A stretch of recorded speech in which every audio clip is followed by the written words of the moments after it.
Good evening, folks. I've got D for you. D's title is The Ache We Don't Fix. Why the pain of aging feels like old news, and why that should terrify us. Okay, I'm going to explain that headline in a little presentation I made for you. Please enjoy. Aging in America has become a story we already know too well. Not because we've solved it, but because we've surrendered to it. The murmurs keep coming. Another daughter bathing her mother, another spouse losing sleep to keep a partner safe, another family navigating the bureaucratic maze of Medicare, Medicaid, and yet each new book feels like deja vu. The emotional terrain is familiar. The policy failures are predictable. The suffering is routine. That is the problem.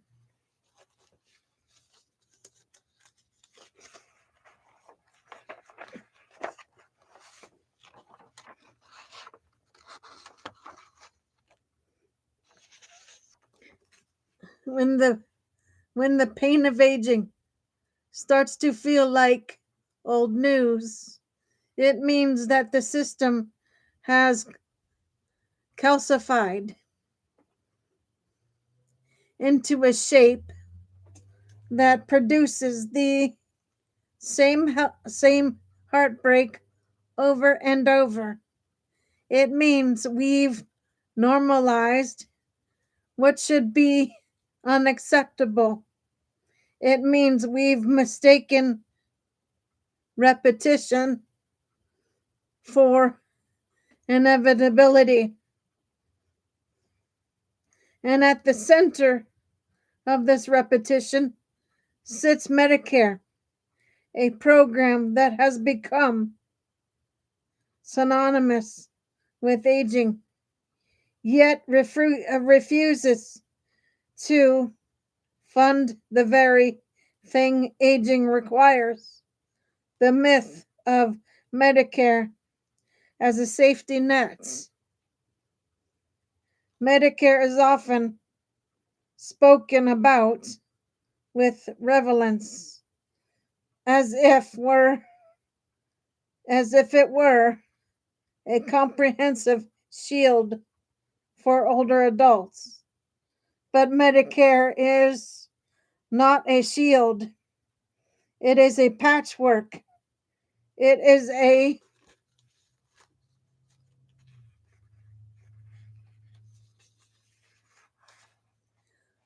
partial promise.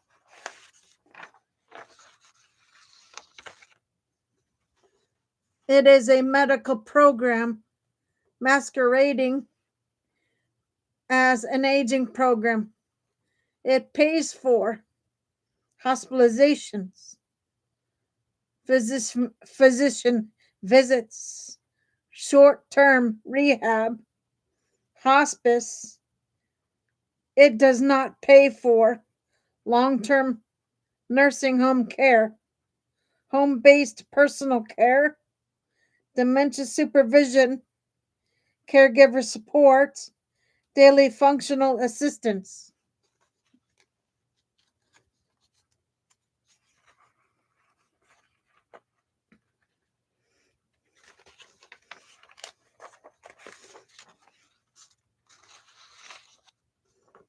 This is not a bureaucratic oversight. It is a design flaw baked into the program's origin story in 1965 when Medicare was created. The average American lived to 70. Dementia was rare. Women were home to provide care. The architects of Medicare imagined a world where older adults needed help with hospital bills, not bathing, dressing, eating, or being kept safe. They built Medicare for the world they knew. We are living in a different world. The slow violence of long-term care failure.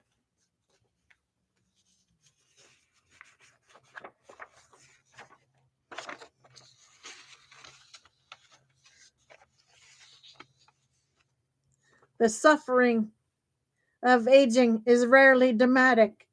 It is slow violence. It is incremental loss. It is the erosion of independence, the narrowing of horizons, a quiet panic of realizing you can no longer trust your own body or mind. And because Medicare refuses to fund long-term care, this slow violence becomes a family responsibility. Caregiving is not a side task. It is a second full-time job layered on top of the first. It is physical labor. It is emotional labor, logistical labor, moral labor. It is lifting, bathing, toileting, feeding, supervising, curing, calming, transporting, managing medications, preventing falls, preventing loneliness, preventing despair.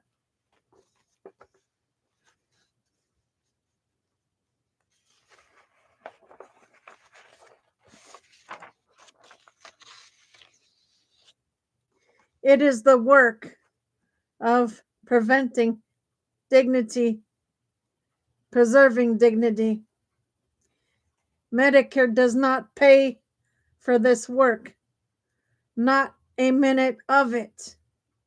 Instead, it assumes families will absorb the burden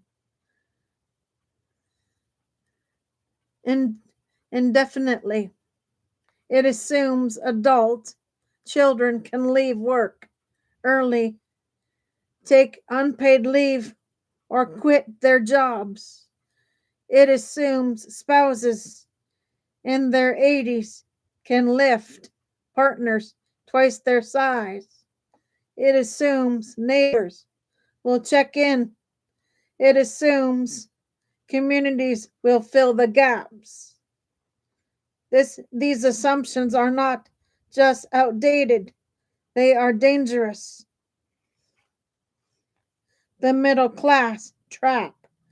Because Medicare excludes long-term care, families turn to Medicaid, the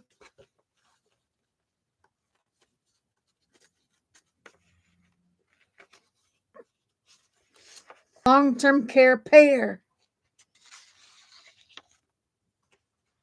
But Medicaid is a poverty program. To qualify, families must spend down assets until they are nearly destitute. This creates a unique American tragedy.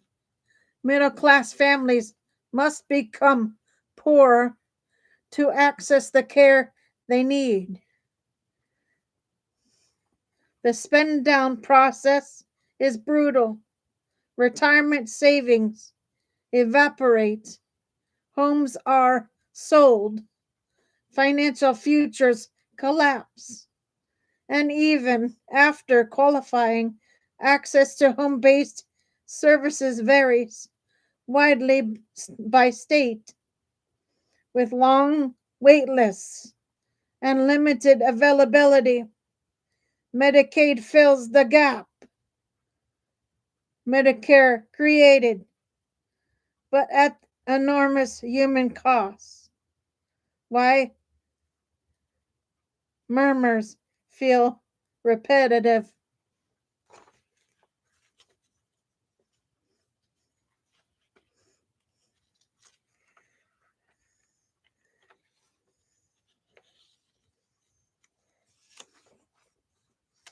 Give me 1 second, guys.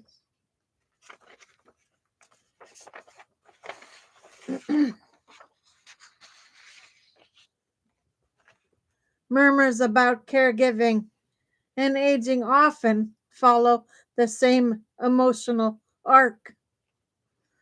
The slow erosion of a parent's independence, the guilt of not being able to do enough, the bureaucratic maze of benefits, the loneliness of watching someone decline, the quiet heroism of ordinary care. These stories are beautiful, but they are also symptoms of a national failure. You can only read so many accounts of a daughter bathing her mother before you ask or start asking, why is every family doing this alone?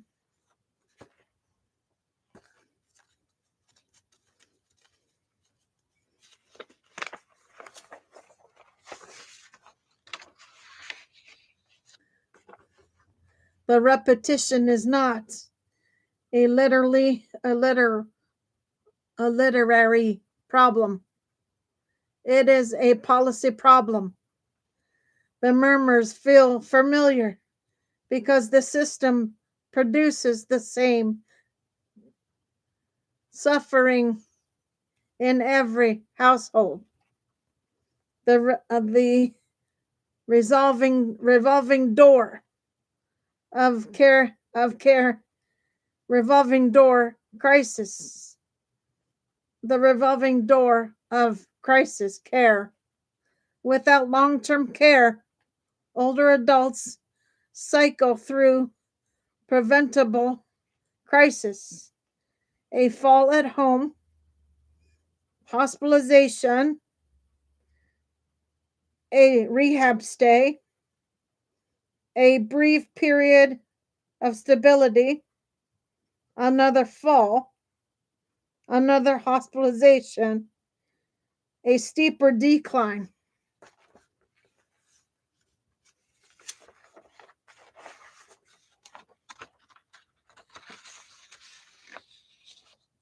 A crisis that now forces institutionalization.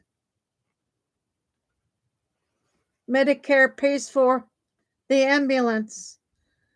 The hospital does not pay for the help that would have prevented the crisis.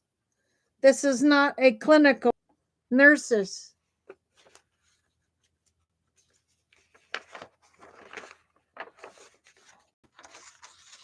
Aides, social workers, chaplains, medications, equipment, 24/7 support. It is interdisciplinary, home-based, person-centered, and human. It is everything families need years before the hospice eligibility criteria are met.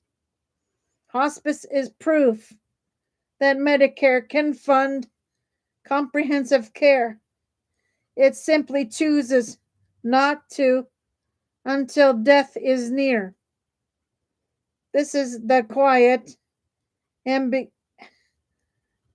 absurdity At the heart of American aging policy, we have built a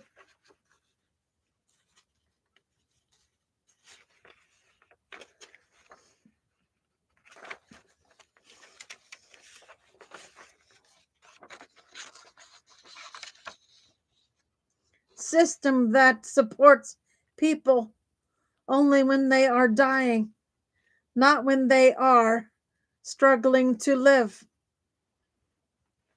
The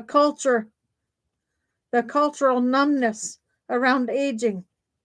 We have grown numb to the suffering of aging. We treat it as inevitable, natural, rather than a public good. We treat long term care as a luxury rather than a necessity. The numbness is dangerous. It allows policymakers to ignore the crisis. It allows Medicare to remain unchanged. It allows families to continue drowning quietly. Murmurs keep telling us the truth. We just keep refusing to act on it.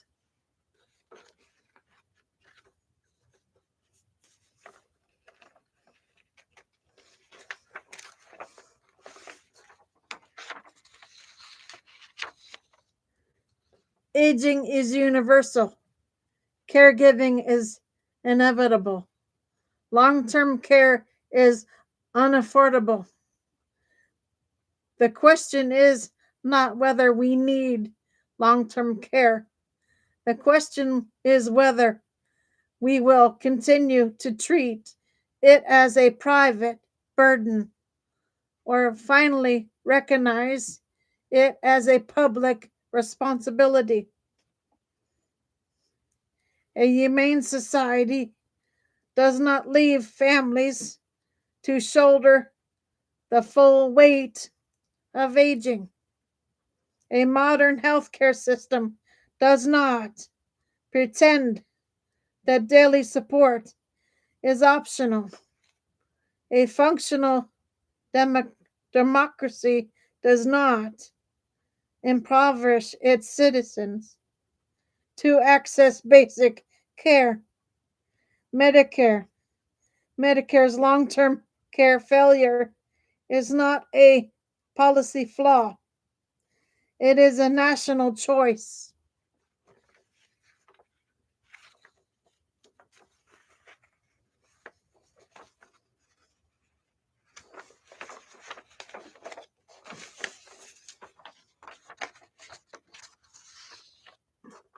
And it is time to choose differently.